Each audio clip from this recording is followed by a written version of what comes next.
Alright, so bad parking and driving habits have broken my clutch, I believe. And I guess I noticed the problem, but wasn't able to interpret it or figure out that it would lead to my car not being able to get in gear. I noticed it 6 months ago when I parked on a hill and it started slipping back. I put it in reverse gear and it started slipping back. First gear, it starts slipping back. It didn't matter, but I would start slipping on maybe a 6% grade or something, just at an angle, parking on an angle in a parking lot, and that was concerning. I didn't know what to think of it. It would slip every so often.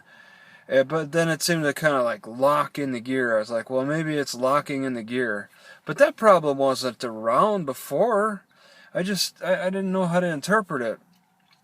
But it became more noticeable and more noticeable. I didn't know exactly what was the problem, and I never asked. But now the gears, I'm not able to get them. I'm not able to get into gear anymore, and I think that's the clutch. And I think I've been wearing away at it by parking on some hills. It didn't seem like I really parked a lot on hills. I never used the emergency brake when I parked on hills because it pretty much doesn't work anyway. I wore that out a long time ago. So I guess I've been relying mostly on the clutch to keep the brake, to keep the car from going down any kind of inclines, and that's that friction, and that may cause an extra wear and tear. I've also, I don't think I practiced it a lot, but I did like downshift every so often as a form of braking, but I do that at low speeds, and I didn't really do it a lot. Um, but maybe all that winding, all that extra winding going from second to first to slow down just a little bit had caused some extra friction in the clutch that wasn't exactly good for it. It doesn't seem, maybe because I got all this extra weight in my car because I'm living in it. That may be part of the reason why there's a little extra wear and tear on the clutch, especially when parking on uneven terrain. Because yeah, there's roads, there's parking lots that aren't exactly always even.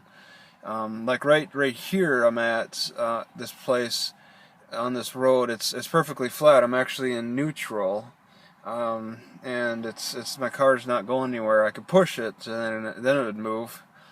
But yeah, I think that it's a problem with uh, demanding a little too much out of the clutch. It's only supposed to be for shifting, and not for stopping, and not to serve as your parking brake when you're driving a stick.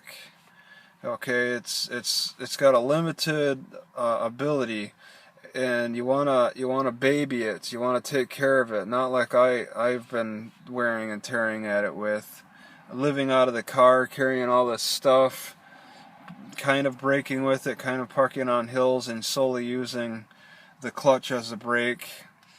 It's been an overdependence, and this is an internal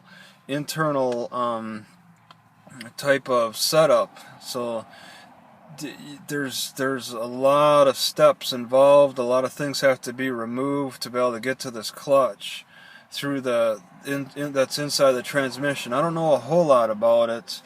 I'm still learning, but the way it looks, it's gonna be, it's a $500, $600 a cost, and I'm only at 93,000 miles.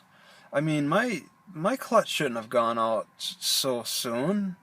It's more because of my bad habits, I think, that it's gone out so quickly.